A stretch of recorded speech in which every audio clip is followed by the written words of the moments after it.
Welcome sa Pinas Showbiz News ngayon.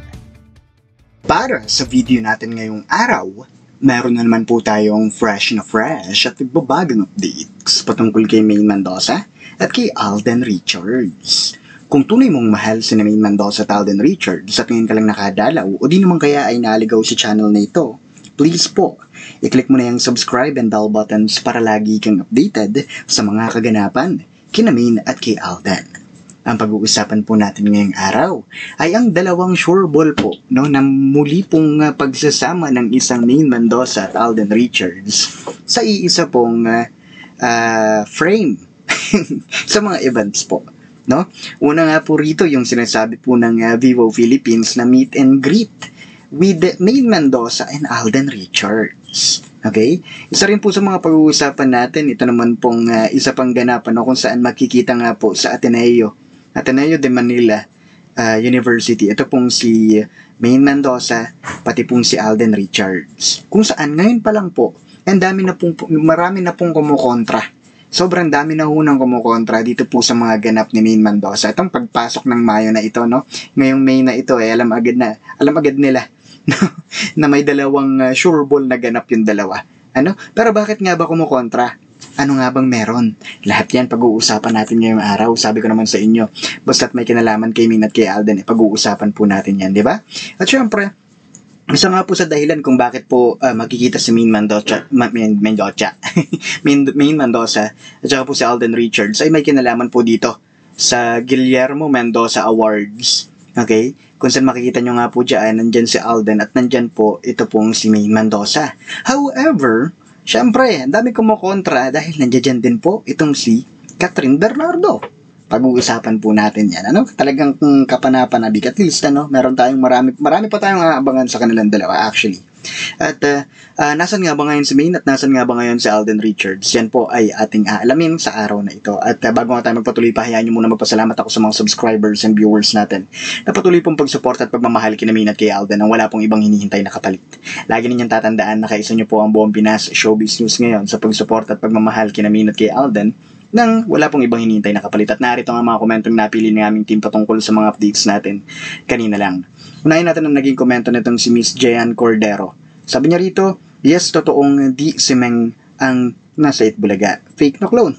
No? Di nila alam yung birthday daw. Anong birthday daw ni Meng? Nung lumabas siya, dinig sa microphone, tumawa yung clone na nakalimutang off ang mic. Boses lalaki habang siya ay lumalakad at tumatawa. Ay, iba ang shape ng muka at si Meng, talon ng talon sa Itbulaga. So, yan ba yung buntis? Yung buntit?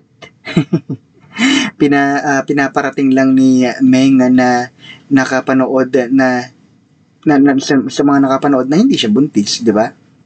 Thank you so much sa napakagandang updates, Mr. Pinas. Ingat and God bless. Dagdag naman po ni Miss Corazon Salcedo, hello, Mr. Pinas. I don't think si Alden yung minura. Kasi para kay Kat yung kanta at si Kat ang totga niya. Kasi no big deal kay Alden yan. Kasi DJ, trabaho lang.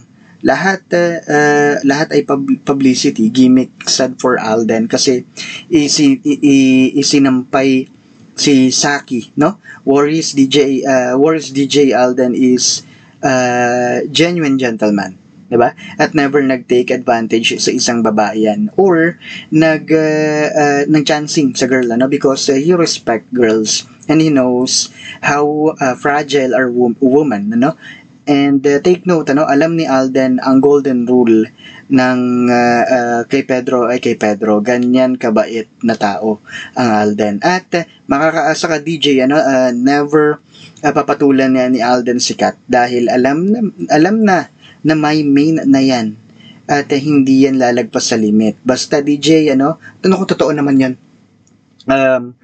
Alam natin, kilala natin si Alden Richards, kaya nga ang sabi ng mga fans na kumukontra doon sa mga toxic Alden fans na gustong awayin si Daniel Padilla, wala naman talagang big deal, 'di ba?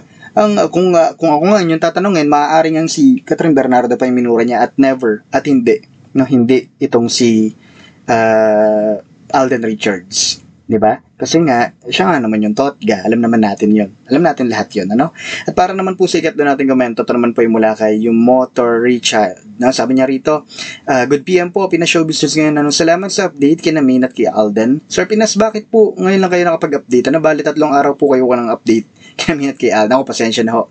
Anyway, welcome back po. Sana tuloy-tuloy na po ang update ninyo kina Main at kay Alden. Sir Pinas, ano po ang masasabi nyo sa meet and greet ni Alden sa Vivo?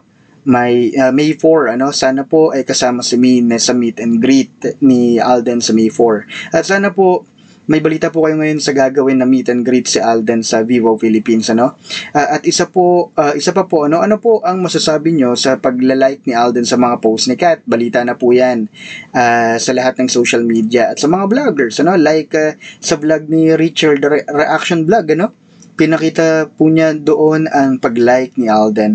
At tungkol naman po sa mura issue ni DJ kay Alden, balita naman ng isang vlogger na nagsalita daw po o nag-comment si Alden sa mura issue na yan ni DJ. At isa po sa may naglabas din po sa Facebook ng galit o napikon daw napikon daw po si Alden ng tawagin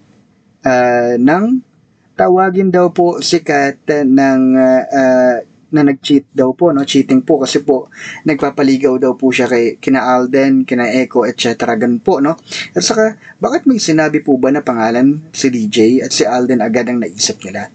Well, sa totoo lang, yun nga po yung issue dito. Diba? Dahil pagdating po sa mga Alden fans, dito po sa mga toxic Alden fans, sa mga one-sided fans, talagang they are very sensitive. Bakit daw ginaganon si Alden Richards? Kung may problema daw, pwede naman daw kausapin ng harap-harapan si Alden Richards at hindi raw magpaparinig pa. Sa akin nga lang, hindi nga nagbigay ng komento si Alden Richards sa bagay na ito. Tapos, bibigyan pa nila ng ganyan, na interpretasyon. Wala namang binanggit na pangalan, Pero if you're going to analyze the song, ito nga, may pinatutungkulan nga, At maaari natin na ma-associate ng murang yun ay hindi para kay Alden, kundi para kay Catherine. Di ba? So ngayon, pag-usapan na natin ang mga kapanapanabik na ganap, ditong ngayong pagpasok pa lang po ng Mayo. Happy Labor Day po sa lahat, sa lahat ng mga uring manggagawa. Maraming salamat po sa inyong mga hard work, Isa rin po ako dyan. Talagang kinakailangan po natin kumayod araw-araw, para syempre meron tayong source of income, di ba?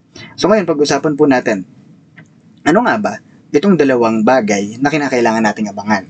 Una po dito ay yung meet and greet. Alam na po natin yan. Pinaghihiwalay po ng Vivo Philippines ang meet and greet ni Main at saka ni Alden. Naalala nyo naman po nung meet and greet ni Main Mendoza sa Vivo Philippines. Siya lang po yung nag-iisa. Ngayon, ito na naman po, may ipinost na naman po ang Vivo Philippines na meet and greet. Sa meet and greet na itong po, ay makikita po natin na binanggit nga po nila na si Alden Richards po ay naroroon. Pero wala pong nabanggit na Main Mendoza. Alam na po natin yan, kung pinasasabik po tayo ng pinasasabik po tayo ng pinasasabik ng Vivo Philippines, darating po ang araw. Naniniwala po ako doon. Darating po ang araw na ito pong Vivo Philippines po, kung hindi man po this coming May 4, hindi natin makitang magkasama si Main at saka si Alden sa isang frame, darating din po ang araw na pagsasamahin din po yan ng Vivo Philippines. Okay, dahil pares po silang ambassador ng Vivo phone, 'di ba? At alam niyo wala naman akong tiwala pagdating sa mga ganyang galawan ng Vivo Philippines. May isang pero okay lang din naman kasi dahil nabigyan din naman nila tayo, 'di ba? Nabigyan din naman nila tayo ng pagkakataon na mapagsama si Mina at si Alden. Kaya hintayin na lang po muna natin, Siguro nga dahil ang kontrata ay isang buong taon, siguro sinusulit po nila yung mga ganito, 'di ba? They let the people to think na magkasama si Mina at si Alden, pero in reality hindi muna, 'di ba? Pero wag ko kayo mag-alala. May pa lang, marami pang main events ang Vivo Philippines. Pangalawa, makikita po ito talaga, parangalan po, kasi isa po sa mga pararangalan dyan si Main Mendoza at saka si Alden Richards dito po sa Mendoza Guillermo Awards nagaganapin po sa Ateneo de Manila University. Okay? Kaya ang sabi nga po ng mga fans, makikita si Main at saka si Alden. Ngayon, ginagawa na nila ng issue. Paano raw pag nagkita na si Main at saka si Alden? Makikita raw po doon na kasama po ni Alden Richards ay si Catherine Bernardo. Ano naman daw kaya magiging reaksyon ni Main Mendoza? Yan sinasabi ko. Napakarami na naman po nilang issue pagdating po kay Alden Richards at kay Main Mendoza. 'Di ba? Dahil nakita lang nila yung awards night na ganito. 'Di ba? May pa-red carpet daw po yan. Siyempre, tatanggap ng tropeyo, tatanggap ng kung ano-anong awards. 'Di ba? So, bahala sila. Okay? Dahil ang importante, alam mo natin na nandun sila sa isang event na yon. Kung hindi man, alam na this. Iisang lakad lang, iisang event lang. 'Di ba? Alam naman natin kung paano mag-ninja move si Mina at si Alden. 'Di ba? So, sabi nga nila, ita-take advantage daw po ito para sa panibagong sarsuela. Abangan natin yan. Muli ito po ang Pinas